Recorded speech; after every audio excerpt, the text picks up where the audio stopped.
Assalamualaikum warahmatullahi wabarakatuh. Kali ini ketemu lagi bersama Pak Adi. Kita akan belajar tema 4, subtema 3. Pembelajaran IPS tentang berpikir global, bertindak lokal. Sebelum kita lanjutkan, ayo kita bersama-sama berdoa. Berdoa mulai. Amin. Sesudah kita berdoa, ayo kita bersama-sama menyimak materi kita pada kali ini. Berpikir global, bertindak lokal. Arus informasi di era globalisasi begitu cepat menyebar ke berbagai belahan dunia. Penyebabnya adalah teknologi informasi yang mengalami kemajuan pesat. Selain berbagai informasi, kebudayaan dan gaya hidup dari berbagai negara pun mudah untuk kita ketahui. Hal tersebut membuat generasi muda Indonesia dapat menerapkan kebudayaan dan gaya hidup dari berbagai negara.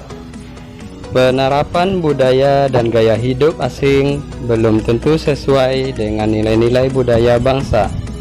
Budaya asing juga dapat mengancam kearifan lokal. Oleh karena itu, kita perlu memiliki sikap cinta air.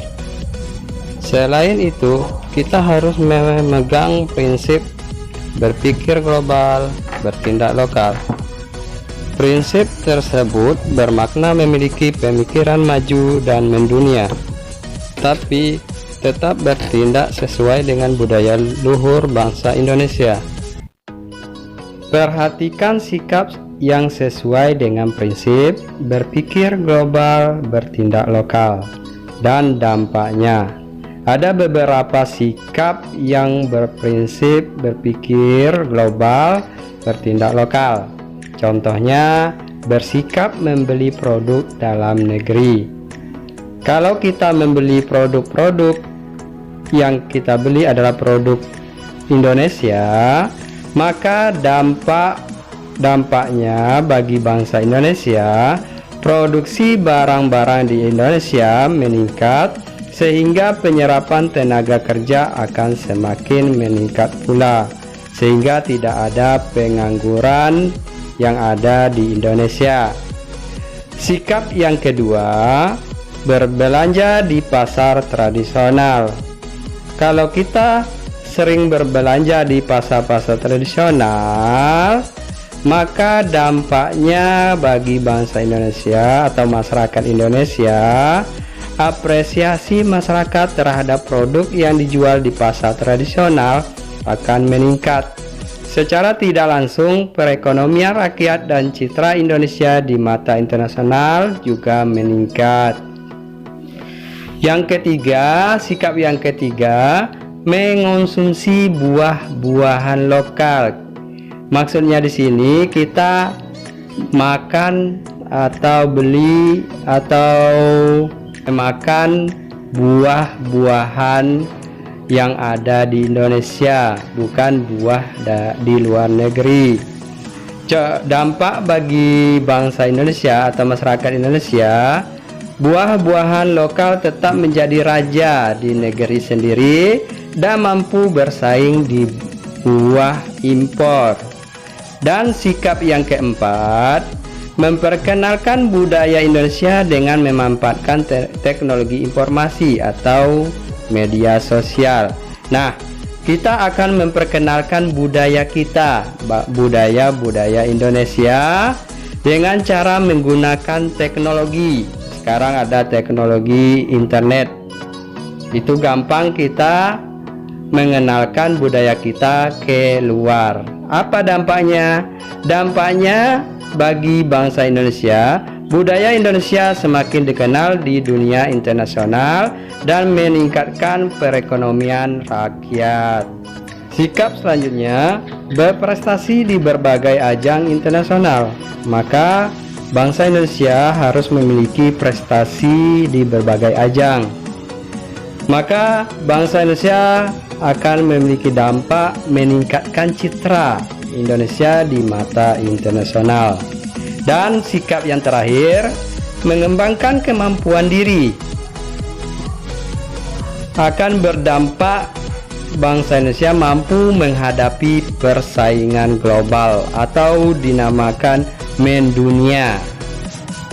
Kerjasama ASEAN di bidang ilmu pengetahuan dan teknologi.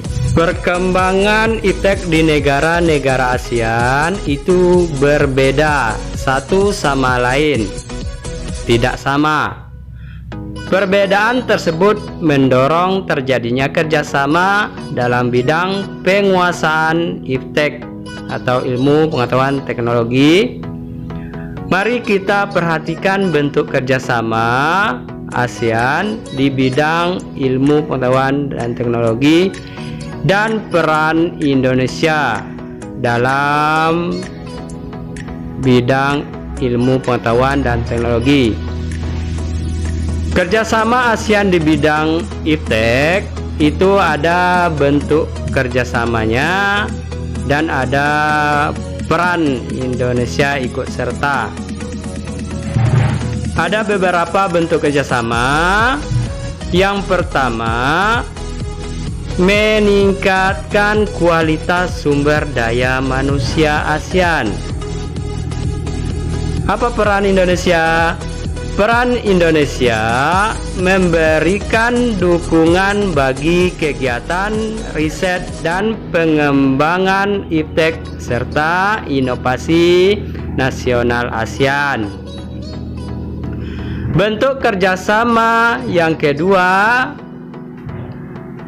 peningkatan jumlah tenaga ahli yang memiliki keahlian di bidang ilmu pengetahuan. Peran Indonesia mengikutinya itu memberikan bantuan kepada para ahli untuk mengembangkan berbagai temuan riset yang bermanfaat bagi masyarakat ASEAN. Terus bentuk kerjasama yang ketiga itu program pertukaran pelajar.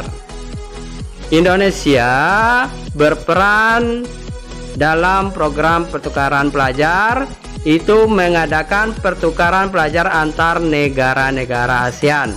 Contohnya, pelajar-pelajar yang ada di Indonesia itu belajar di negara-negara di ASEAN, dan negara-negara di ASEAN yang lainnya boleh belajar di negara Indonesia. Nah, bagaimana udah mengetahui kerjasama ASEAN di bidang iptek? Nah, di era globalisasi, budaya lokal semakin terancam punah. Penyebabnya, semakin banyak budaya asing yang masuk ke Indonesia. Untuk itu, kita harus mempertahankan budaya lokal sebagai identitas bangsa. Kita dapat mempertahankan dengan menerapkan sikap sesuai prinsip, yaitu berpikir global, bertindak lokal. Contoh, sikap sesuai dengan prinsip tersebut adalah mencintai dan menggunakan produk dalam negeri. Mencintai dan menggunakan produk dalam negeri dapat mengangkat perekonomian Indonesia. Sebaliknya, jika kita lebih memilih produk luar negeri, perekonomian Indonesia tidak akan berkembang. Itulah pemaparan materi kita pada kali ini. Mungkin ada yang belum puas, ada yang belum mengerti, bisa diputar ulang video ini sehingga kita dapat mengerti materi ini dengan sempurna.